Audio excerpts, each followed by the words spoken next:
Estamos de volta para a segunda parte da Comissão Executiva. A proposta de Orçamento do Estado para 2013 é o tema central do debate de hoje, com a opinião de Rogério Fernandes Ferreira, João Espanha, Samuel Fernandes de Almeida e Rui Leão Martinho. Apesar de já se saber que o Orçamento do Estado vai trazer uma dose muito grande de austeridade, o Governo está a preparar um pacote de medidas de estímulo à economia.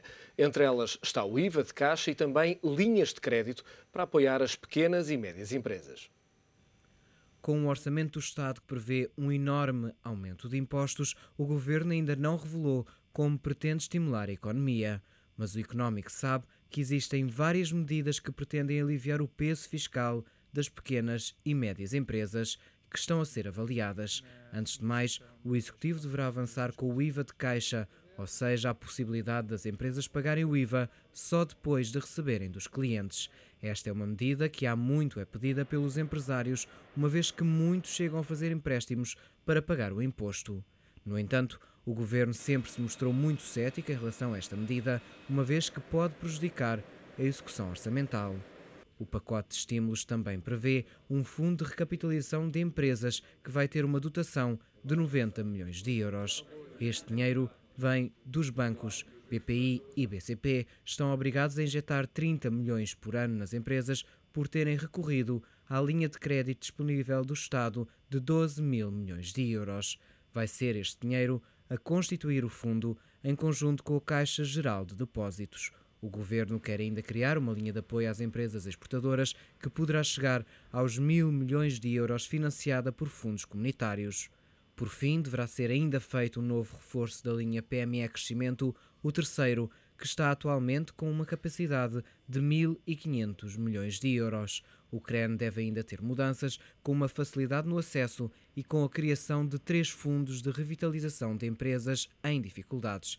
A dotação deverá ser de 220 milhões de euros, financiados entre fundos do CREN e do sistema financeiro. Estamos hoje na Comissão Executiva a discutir a proposta do Orçamento do Estado para 2013. Um Conselho de Ministros extraordinário que ainda decorre a esta hora está exatamente a tentar aprovar essa proposta. Rui Leão Martinho, estas propostas para revitalizar, para relançar a economia são suficientes? Não sei, vamos vê-las depois em pormenor. Eu penso que estamos a viver um bocadinho à base das políticas do CREN, à base, como agora disse, a peça dos financiamentos bancários, e a partir daí eu não sei o que é que se quer referir, porque nos últimos dias tem havido notícias um pouco estranhas, como por exemplo o facto de estar em preparação um novo banco de fomento, mas parece que esse banco de fomento está a ser preparado por pessoas que não são da banca. São pessoas teóricas que não trabalharam na banca, não estão ligadas à banca. Vamos ver o que é que vai sair. E mantendo o Estado um segundo e mantém banco, o Caixa Geral de Depósitos, que serve para quê? Serve para apoiar transações na Bolsa, serve para fazer determinado tipo de operações que hoje vemos o que é que deram como resultado na Caixa Geral de Depósitos, que nunca mais deu lucros para o Estado. Tem resultados completamente quase que irrelevantes e ainda por cima preocupantes, porque nós é que somos os acionistas do Estado, da Caixa Geral de Depósitos. Portanto, eu penso que há que primeiro repensar o que fazer da Caixa. Primeiro, a Caixa era para ser completamente pública, agora já se fala em poder abrir o capital. Eu acho que era melhor ver o que é que a Caixa pode fazer diferente relativamente à outra banca comercial, à banca privada. Isso pode fazer coisas diferentes, porque pode então tornar-se num banco que venha neste momento a apoiar o desenvolvimento que é preciso das pequenas e médias empresas e das microempresas, que precisam de outro tipo de apoio, que por vezes não serve aquele que é dado pelos grandes bancos portugueses ou pelos grandes bancos estrangeiros a atuar em Portugal, que têm outro escopo de atuação e têm outros objetivos e têm outra focalização em termos de segmentação do mercado. Portanto, eu acho que era melhor repensar a primeira Caixa. A Caixa é ótima para, se for repensada, utilizar os fundos europeus, ter a ligação ao BEI, ter os fundos do CREN e aí sim ter um verdadeiro banco para as empresas pequenas e médias. Mas vamos ver o que é que este pacote que aí vem poderá trazer. Não o conheço, é apenas anunciado agora. É uma boa intenção, mas eu acho que para além desse caso para as empresas, há outros casos preocupantes, como já foi falado aqui com o Samuel, que é, não há nenhuma sociedade que não tenha que ter incentivos à poupança, porque sem poupança não há desenvolvimento. E depois a questão da segurança social, porque ao não se incentivar a poupar, ao não se incentivar a fazer complementos de reforma, com o sistema de segurança social, que neste momento sabemos que atravessa uma crise que vem de há muitos anos, foi estancada há uns anos atrás, mas está de novo a seguir num rumo um pouco preocupante, todos estes aspectos têm que ser olhados do outro lado da parte das receitas fiscais. E são assuntos que eu acho que o orçamento também devia dar alguma orientação. Rogério, nós estamos a caminhar rapidamente para o final, temos 9 minutos a dividir pelos 3 minutos em média.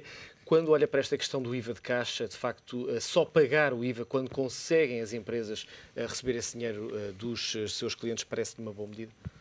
Eu, sinceramente, acho uma distorção, mais uma vez, aos princípios da tributação que nós assistimos no IRS, que assistimos no IRS porque o transformamos num imposto proporcional e com falta de deduções personalizantes e que, de facto, provavelmente, noutras circunstâncias, violaria a própria Constituição. No IRC, estamos a transformá-lo num imposto progressivo com as derramas estaduais. E no IVA estamos a fazer a mesma coisa. Não me parece sequer que um IVA de caixa resolva os problemas das pequenas empresas, porque elas também vão deduzir o IVA também nas mesmas circunstâncias. Portanto, há aqui outras dificuldades que, além disso, é uma mera autorização legislativa. Vamos ver como é que ela vai efetivamente ser concretizada. Estaria mais preocupado com dois outros aspectos, que um deles é esta instabilidade legislativa, que de facto as pequenas empresas têm muita dificuldade em acompanhar todas estas exigências, nomeadamente fiscais, e portanto nesta perspectiva seria bem melhor a solução da diminuição da taxa social única para lhes dar algum desafogo de tesouraria, do que propriamente com estas medidas pontuais que se vão anunciando todos os anos e que neste momento constam apenas de uma alteração legislativa. Samuel, calculo que alguma instabilidade fiscal seja boa para os fiscalistas. Tanta instabilidade fiscal nem para os fiscalistas é boa, porque não há empresas praticamente destes dias. Pois não há empresas e obviamente até como, fazendo aqui uma pequena graça, como o João está aqui com o seu iPad ao lado, de facto hoje em dia nós só sabemos a legislação com um iPad ao lado, porque senão é absolutamente impossível e impensável nós sabermos. Se nos pedirem, por exemplo, qual é que é o regime das mais-valias dos últimos 10 anos, eu tenho alguma dificuldade em reproduzi-lo ano a ano, dado o conjunto de alterações que se verificou. Portanto, a instabilidade em si mesmo não é, nem é bom para nós fiscalistas em termos de trabalho. A pergunta, obviamente, com alguma ironia, não, eu percebi. Queria colocá-la basicamente, como é que alguém que tem hoje uma empresa consegue olhar para Portugal com uma lógica de investimento a médio e longo prazo? Não olha, mas já não olha há muito tempo também, é preciso também ser sincero. Não olha há muito tempo porque há medidas, eu acho que quem legisla devia ter essa sensibilidade. Quando se anuncia uma determinada medida, imagino uma isenção ou um período de não tributação de um determinado rendimento. É impensável que 1 ano, 2 anos depois se possa voltar atrás e alterar essa mesma medida, porque quem está do outro lado fez precisamente ou determinou um determinado comportamento económico em função daquela medida legislativa. E isto vale transversalmente. Nós não podemos estar permanentemente a atribuir isenções, depois retirar isenções, a alterar os escalões do IRS. Falou-se, por exemplo, que foi anunciado em relação a esta alteração dos escalões, que a mesma visava a simplificação fiscal. Bom, muito bem.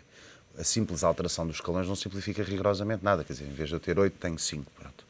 Mas eu imagino, como medida de simplificação fiscal, e uma coisa que essa sim provavelmente teria enorme impacto para as empresas, era criar, e não é uma coisa que seria uma originalidade na Europa, bem pelo contrário, seria um regime simplificado em termos de obrigações acessórias e em termos de pagamento relativamente ao IVA e relativamente ao IRC.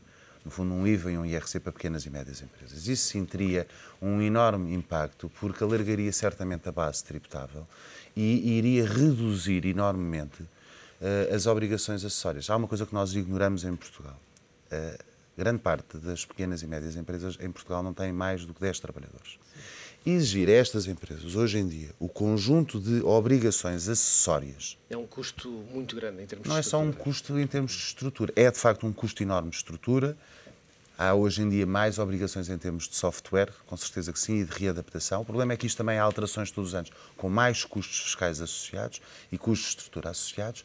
A verdade é que o nosso tecido empresarial, quem anda no dia-a-dia na rua, sabe que grande parte das nossas empresas não estão preparadas para cumprir com estas medidas. E, portanto, é ilusório pensar que se as obrigarmos ou aplicarmos muitas coimas, que elas vão entrar dentro desse sistema, porque elas não vão, de facto, cumprir com essas obrigações. João, no último minuto nos resta, como é que faz a leitura daquilo que se conhece em termos das médias e pequenas empresas, que são basicamente aquilo que é o nosso tecido empresarial?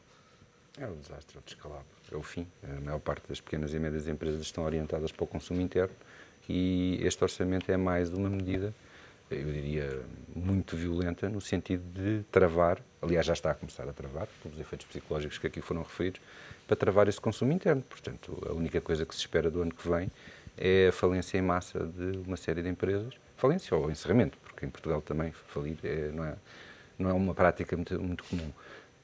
E um desemprego a disparar, enfim, de uma forma perfeitamente absurda. Eu tive a oportunidade de trabalhar num relatório que foi referido aqui há alguns tempos, que foi encomendado pela Aresp sobre o impacto do aumento da taxa do IVA na tributação dos restaurantes. 99% das empresas do setor são pequenas e médias empresas e espera-se que pelo menos metade venha a encerrar portas durante o ano de 2013, lançando cerca de 100 mil trabalhadores no desemprego. Eu penso que é isso que vai acontecer. Mais 100 mil trabalhadores no desemprego.